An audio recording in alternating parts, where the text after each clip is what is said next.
깜짝 놀랐어요. 단무지가 짜서. 다음부터 김밥은 단무지 없이. 띠딩! 갈색입니다. 갈색 하나밖에 없는 거예요. 너무 신기했어요. 자, 우리가 지금 1단원은요, 뭐 배웠는지 간단하게 한번 봅시다. 우리가 화학에 대해서 배우고 있었고요. 1단원.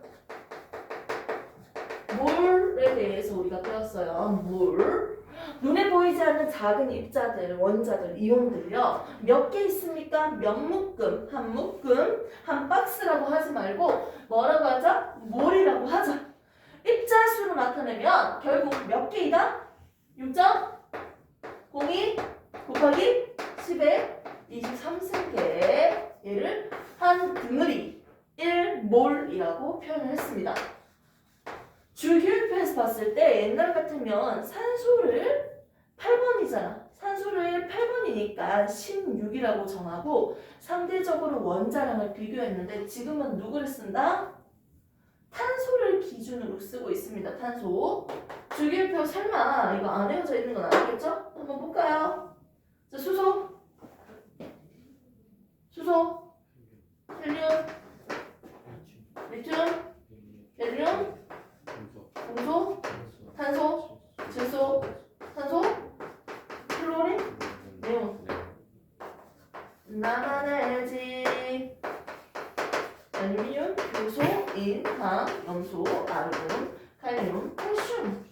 자, 이 상태에서 탄소 6번을요 기준으로 잡았죠. 11로 두고 상대적으로 우리가 비교하는 수치, 숫자를 나열한 것이 바로 질량수였어요.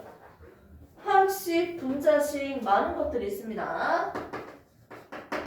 기호와 숫자로 나타낸 식, 화학식은요 우리가 분자식으로도 적어놨고요. 실험식으로도 고칠 수 있고요. 정수비해서. 그리고 구조식, 시성식 등등이 있습니다. 이렇게 많은 식들은요 질량수로 표현을 해볼까요? 첫 번째 원자량.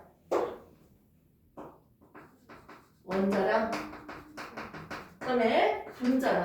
량량량량 하는 거 생각나는 거 다 불러볼까? 화학식량. 또 뭐가 있죠? 실험식량. 이온식량. 냥냥냥냥 다 할 수 있죠. 이것들은요 실질적으로 그램이 있다 없다? 그램을 붙이면 안 됐어요. 질량수기 때문에 상대적으로 비교하는 숫자일 뿐입니다. 됐습니까? 기분 너무 좋은데? 텐션이 왜 이렇게 끌어올라가지? 자, 나 오늘 너무 기분 좋아요. 오늘 달릴 거야. 좋았어. 지금 시간 몇 분 남았죠? 좋았어요. 1시간 30분 남았어요. 오늘 달릴 수 있어요. 1시간 20분 동안. 좋습니다. 원자량, 분자량, 화학식, 실험식 뭐 이딴 걸로 우리가 했었는데요. 자, 지금 알고 있는 분자식을 하나 적었어요. 얘는 물 분자라고 할 수 있을까요? 없을까요? 분자. 분자가 될 수 있죠? 분자가 될 수 없는 것들은 누구였어? 분자가 될 수 없는 지금 복습하는 거야. 그냥 몇 개만 핵심적으로 하는 거예요. 분자가 될 수 없는 애가 누구예요? 누구예요? 금속. 그리고 금속 원소를 이루지. 금속 결합 물질들. 이온 결합 이런 애들 있잖아. 우리는 분자가 될 수 없다. 한 덩어리만 될 수 없으니까 분자식을 쓰는 게 아니고 실험식으로 우리가 쓰고 있댔죠. 대표적으로 염화 나트륨. 맞죠? 얘들이 양이온과 음이온들이 결합되어 있는데 얘가 앞뒤, 옆, 좌우 싹 다 위아래로 다 결합되어 있기 때문에 여기 있는 한 덩어리만 뗄 수 있었다? 없었어요. 분자가 될 수 없습니다. 엄밀히 얘기하면 얘 무한계 겁나 많고요. 얘 겁나 많아요. 이걸 이렇게 분자식을 적을 수 없으니까 어떻게 했다? 얘를 나눠서요. 정수비로 우리가 나눠서 즉 실험식으로 사용하고 있었던 거예요. 했었죠? 자, 그러면서 하나의 분자식을 적었습니다. 기호와 숫자로 나타냈네요. 분자식입니다. 얘는요. 분자량이 얼마예요? 18이죠. g이라고 붙이면 된다 안 된다? 안 돼요. 얘가 1몰 들고 왔을 때 1몰일 때 이때는 18g이에요. 됐습니까? 얘가 물 분자가 6.02 곱하기 10의 23승계 들고 왔을 때 18g이에요. 됐습니까? 물 분자를요, 랩과 18g 들고 왔어. 물 분자를. 그때의 물 분자수는 몇 개입니까? 6.02 곱하기 10의 23승계라는 뜻이에요. 됐습니까? 그래서 각각의 기준에 따라서 조금씩 달라질 겁니다. 예, 탄소를 기준으로 했을 때 저렇게 된다는 거예요. 탄소를 기준으로 했을 때 1몰의 개수가 몇 개다? 6.02 곱하기 10의 23승계라는 뜻이에요.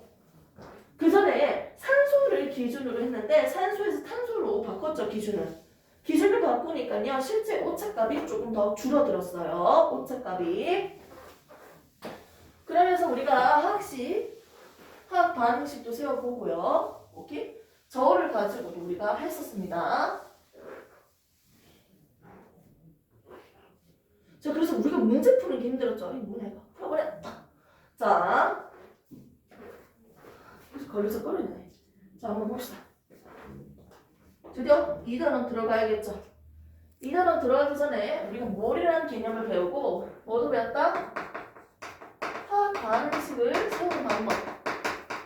우리가 배웠습니다. 그 반응식 통해서 알 수 있는 것도 배웠고요. 그리고 난 뒤에 우리가 배웠던 게 몰 농도까지도 배웠어요. 그리고 우리는 몰수 계산하는 방법 3가지로 정리했었죠. 몰수는 주어진 질량이 있다면 전체 질량에다가 뭘 하면 된다? 1몰의 질량 나눠주면 되죠. 오케이? 자, 전체적인 개수 뭘 한다? 1몰의 개수. 자, 입자수에 대해서 했고요. 그 다음 부피. 전체 부피에다가 뭘 나눈다? 1몰의 부피를 나눠주면 몇 몰 있는지 다 계산할 수 있었습니다. 1몰의 질량은요, 또 다른 말로는 뭐다? 분자량, 원자량. 오케이? 자, 그 다음에 1몰의 개수는 뭐다? 아보가드로수. 됐습니까? 이렇게 해서 문제를 풀 수 있었어요. 자, 몰농도 계산할 때 우리가 어떻게 했습니까? 기준이 뭐예요? 1리터에 포함되어 있는 몰수였어요. 1리터라는 부피였습니다. 됐습니까? 아하, 몰농도라는 건 부피분의 뭐다? 몰수였어요. 됐습니까? 그럼 나는 그 수용액 안에 몰수가 얼마 있는지 궁금해. 그럼 어떻게 계산한다? 몰농도에다가 뭘 곱한다? 부피를 곱하면 된다. 부피의 기본 단위는 리터입니다. 밀리리터가 아니고. 오케이?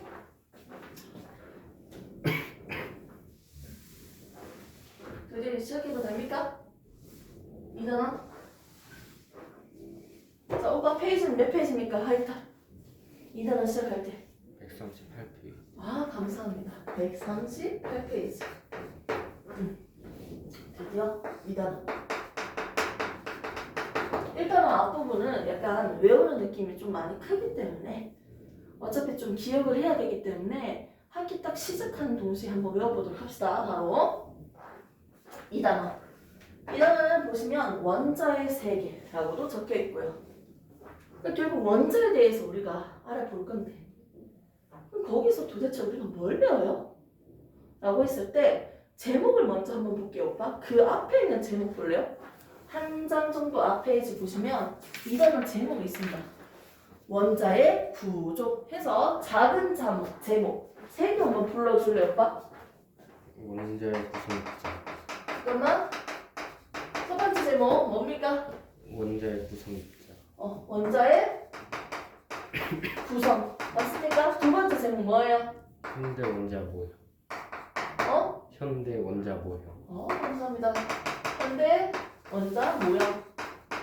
세 번째 뭡니까? 전자 배치. 전자 배치. 우리가 대략적으로 배우는 게 이런 게 있다는 거죠. 그러니까 원자에 대해서 이제 알아볼 거예요. 머리가 너무 들은 것 같아서 잠시 묶으면서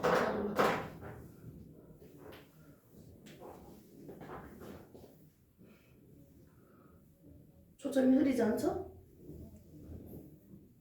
아주 오늘 컨디션 좀 집중력이 좀 좋아 보이는데? 푹 잤나? 푹 잤어? 진짜? 근데 왜 늦었지? 우리 오빠? 응? 늦게 일어났어? 그래 뭐 했어? 아, 네. 버스비가 없어서 충전하고 왔어. 진짜? 눈물 나는 일 있어? 그럼 나한테 연락해. 돈 좀 붙이라고. 나 지금 가야 되는데 돈 없다고. 응? 부모님 연락 안 되면 나한테 바로 연락하면 되지. 당황스럽긴 하네. 그럴 때는. 어차피. 그럼 다음부터는 30분 전에 미리 와 있으세요. 맞죠? 그럼 되겠다. 눈물 나는 일이 있었군요. 공부하려고 갔는데 늦게 도착했으니까 얼마나 속상할까. 그거 하면 내가 알지. 자, 원자의 구조입니다. 이제 배울 거는 우리가 알고 있는 이 원자가 어떻게 생겼을까? 어떻게 뭐로 구성되어 있을까? 이제 배울 거예요. 그럼 원자들이 어떤 주기율표 기억납니까? 우리가 고1 때 배웠던 거? 그거 이제 다시 볼 거예요. 자, 첫 번째, 과학자들이 모든 물질은 뭐로 구성되어 있다? 가장 작은 원자로 이루어져 있습니다. 생명체에서 보면요, 이 생명체는 뭐로 이루어져 있습니까? 기본 단위 세포로 이루어져 있어요. 지금 생물 얘기하는데 왜 생물 얘기하냐고요? 내 맘이야. 자, 세포로 구성되어 있습니다. 모든 물질은요, 가장 작은 걸로 이루어져 있죠. 이게 바로 원자라고 우리는 들었어요. 원자가 모여서 물질을 만들 건데 이 원자 그럼 어떻게 생겼어? 라고 했을 때 시대별로 중요한 과학자들만 언급할게요. 원자는 말이야, 이 단단한 공 모양이야. 뭐 별거 있겠니? 단단한 공 모양이다. 저번에 이거 설명했죠? 기억나? 돌턴 공이에요. 돌턴 공. 단단한 공 모양이야.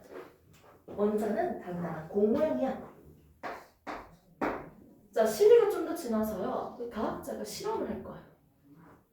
실험을 하면서 음극선 실험이라고 해서 양극선, 음극선 실험을 할 건데요. 그 실험을 통해서 뭘 발견하면요, 전자를 발견할 겁니다. 전자를 발견하고 사람들 처음부터 전자라고 안 불렀겠지. 이 전자를 발견한 후에 전자가 마치 원자는 대부분 비어있는 공간인데 그 전자가 마치 박혀있는 느낌이네요. 푸딩처럼. 그래서 무슨 모양? 푸딩 모양이라고 합니다. 톰슨 오빠. 자, 그리고 조금 더 시간이 지나서요, 이제는 전자뿐만 아니라 좀 더 밀도가 밀집되어 있는 무거운 원자 핵을 발견할 겁니다. 원자 핵은요, 양성자, 중성자로 이루어져 있죠. 이 양성자, 중성자까지 밝혀낼 거예요. 어느 정도는. 즉, 그러면서 중간에는 무거운 밀도가 큰 물질이 있다. 플러스를 띄고 있는 입장. 원자 핵이지. 그리고 주변에 전자들이 돌아다닌다. 우왕! 마치 행성들처럼. 무슨 모양? 행성 모양입니다. 이걸 누구? 과학자 러더퍼드. 있으니까 원자핵 발견하면서, 자, 그 다음에 조금 시기가 조금 더 지났어. 좀 더 업그레이드 돼야 될 거 아니야. 아니, 전자는 말이야, 원자 주변으로 돌아다닐 텐데 자기들만의 이동하는 길이 있어. 궤도가 있어. 전자들은 자기들만의 이동하는 길이 있어. 궤도가 있어. 껍질이라고도 얘기를 하거든요. 지금 전자 껍질. 오케이? 궤도가 있다. 궤도 모형입니다. 누가? 도. 오케이? 아, 무슨 개소리냐? 장난 좀 때리냐? 지금 전자들이 지나가는 길이 정해져 있다고? 아니야. 전자는 말이야, 원자 핵으로부터 점점 가까울수록 전자가 존재할 확률이 높고요. 멀어질수록 전자가 존재할 확률이 작아져. 확률을 함수값으로 표현하는 오비탈에 대해서 우리가 이제 배울 거예요. 전자 그룹 모양. 그래서 이걸 전밀도 그림을 전밀도 비법처럼 점 찍어서 표현하는 그림이 있고요. 전자가 많이 존재할 공간을 하나의 경계면으로서 이렇게 그림을 그릴 수가 있습니다. 그래서 그 경계면으로부터 전자가 존재할 확률은 안쪽에 있을 확률은 90%, 이 바깥에 있을 확률 10%예요. 이렇게 해서 전자는 말이야 원자핵으로 가까울수록 존재할 확률이 높아져. 멀어질수록 존재할 확률이 감소돼. 전자는 마이너스고 원자핵은 플러스잖아요. 그래서 이 공간 안에 아마도 전자가 존재할 확률이 높을 것이다. 전자는 이 공간 안에 존재한다. 공간으로만 얘기하죠. 전자 구름 모양이라고 해서 현대에 와서는 현대라는 거 아니에요. 현대에 와서는 전자 구름 모양 오비탈에 대한 개념이 도입이 됐습니다. 그래서 원자가 어떻게 생겼습니까? 라는 순서대로 대략적으로 나열을 해서 설명했어요. 그러면 첫 번째, 전자가 발견했습니다. 여기서 이거에 대한 음극선 실험을 배울 거고요.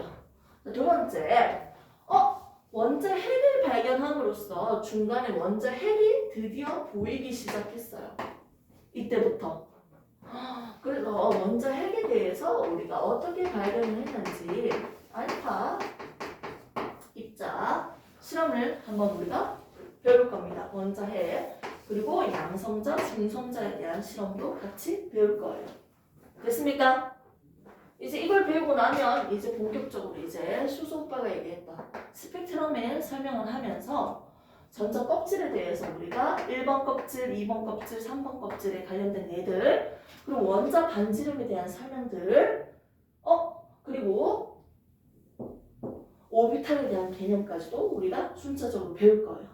그럼 가장 먼저 우리가 오늘 배울 건 뭐냐면 이 전자가 발견했던 음극선 실험에 대해서 먼저 볼 거예요. 자, 두 번째 음극선 실험이 있으면 결국은 무슨 실험도 있다? 양극선 실험도 있겠죠. 그래서 양성자와 중성자, 체드윅 뭐 이러면서 나올 거고요. 그리고 원자 핵을 발견했던 알파 입자를 보내주는 실험도 할 거예요. 얇은 금박에다가 알파 입자 보내줘가지고 실험을 해가지고 원자 핵 발견했어요. 그 실험까지 우리가 지금 볼 겁니다. 이게 문제에 관련되어 있나요? 네, 나옵니다. 내신에서도 나오고요. 수능에서 당연히 나오죠. 자, 음극선 실험을 할 건데 이 그림을 좀 더 참고하는 게 좀 더 쉬울 것 같긴 한데 그 문제 풀다 보면 문제에 있는 그림이라도 좀 보시겠어요? 일단 문제는 준 거 아닌가 싶어서 문제가 그림이 없을 수도 있는데 맞지? 일단 밖에 안 줬어. 그냥 앞에서 내가 그리지 뭐. 첫 번째 실험. 이거 하기 전에 뭐 하나 더 했대? 하고 싶은 거 다 해야지. 자, 첫 번째 돌톤 오빠가 예전부터 되게 얘기했던 유명한 썰이 있어요. 돌톤의 원자설. 들어본 적 있어? 중2 때 이게 교육과정 바뀌면서 이게 계속 지워졌거든. 오래전에. 너희 때는 안 배웠거든요. 이걸. 보통은. 넣는 쌤도 있는데 거의 그렇게 드물 거예요. 그 엠페토클레스랑 데모크리토스 그리고 아리스토텔레스 해가지고 데모크리토스는 입자설, 아리스토텔레스는 연속설 해가지고 원자는 말이야 빈 공간이 없어서 계속 연속적으로 계속 쪼개진다. 쪼개진다. 이게 연속설. 아리스토텔레스고요. 무슨 개소리냐? 얘는 빈 공간이 있어. 쪼개다 보면 더 이상 쪼개지지 않는 입자가 존재해. 입자로 되어 있어. 입자설을 얘기했습니다. 그 설 얘기하면서 밑에 나오는 돌턴 원자설에 대한 개념도 같이 나오거든요. 이 원자라는 녀석은 어떻게 생겼을까? 라는 4가지 특징으로 분류해서 설명을 해요. 첫 번째, 원자는 말이야. 물질을 이루고 있는 이 가장 작은 이 원자 말이야. 이 원자는 더 이상 쪼개다 보니까 더 이상 쪼개지지 않는다. 더 이상 쪼개지지 않는 입자이다 라고 설명을 합니다. 원자는 그래 라고 돌톤 오빠가 지금 돌톤의 원자설입니다. 두 번째, 이 원자는 말이야 모양마다 원자들마다 크기, 질량 다 달라요. 다른 원자들은 질량, 크기 다르겠지. 똑같은 원자들끼리는 같겠지. 크기가 똑같고 질량도 똑같겠지. 그래서 같은 원자는 크기, 질량 똑같아요. 같은 녀석은 같고요. 다른 원자는 서로 달라요. 됐습니까? 원자는 그래. 자, 그리고 나오는 게 또 있습니다. 이 원자는 말이야 다른 녀석으로 변신할 수가 없어. 탄소가 갑자기 수소로 변신하거나 이런 식으로 수소가 탄소로 변신하거나 변신할 수 없어. 변할 수 없습니다. 그리고 여기 있었던 수소 기체가 갑자기 뿅 사라질 수가 없고요. 없었던 기체가 뿅 나타날 수 없어요. 사라지거나 갑자기 사라지거나 갑자기 생길 수가 없어. 이게 바로 원자야 라고 설명을 해요. 마지막 네 번째 거. 원자는 말이야 모든 세상에 있는 물질은 이 원자들로 이루어져 있는데 물질마다 뭐가 정해져 있다? 원자, 구성하는 원자의 비가 정해져 있어. 일정한 원자의 비로 결합되어 있어. 물을 만들고 싶으면 수소와 산소가 몇 대 몇을 결합해야 돼요. 무조건 2대 1로 결합되어 있어야 돼요. 산소 한 개만 더 들어가도 다른 물질이 되거든요. 즉 물질들마다 원자의 비가 정해져 있어. 그걸 얘기했어요. 오케이?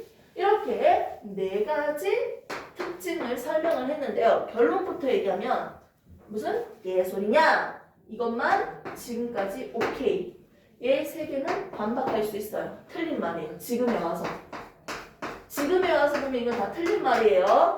자, 하나하나씩 뜯어볼게요. 자, 더 이상 쪼개지지 않는다고. 그럼 연성자랑 중성자는 어떻게 발견했어요? 커크까지. 더 작은 게 존재하는 거네. 틀린 말이죠? 더 이상 쪼개지지 않는다. 더 작은 거 없다. 이 말 틀린 말이죠? 두 번째, 같은 녀석은 같고요. 다른 녀석은 질량이 다르대요. 틀렸어. 왜? 동위원소 있거든요. 같은 원소인데도 질량이 다른 게 있어. 이 말 틀렸잖아. 맞죠? 동위원소가 있으니까. 세 번째 거. 다른 녀석으로 변하고 있잖아. 핵 붕괴, 핵 융합. 원자들이 충돌해서 더 큰 원소를 만들든지 원자들이 반응해서 붕괴되든지 원자력 발전소 보세요. 무거운 원소, 우라늄 같은 거 넣어가지고 붕괴시키잖아. 다른 원소로 변신하는 거지. 붕괴시키는 열로 물을 가열시켜서 쓰는 거잖아요. 발전기 돌리는 거잖아요. 터빈 돌립니다. 그래서 이 세 가지는 사실 틀린 말이에요. 지금 와서는. 하지만 이제 초창기 때 이런 얘기들을 했기 때문에 지금은 변함없이 우리가 배우고는 있었죠. 근데 지금 와서는 이걸 이제 안 배우죠, 사실. 아무튼 네 번째 건 맞습니다. 지금 와서도 돌턴 오빠가 나오니까 돌턴의 원자들을 그냥 얘기를 했어요.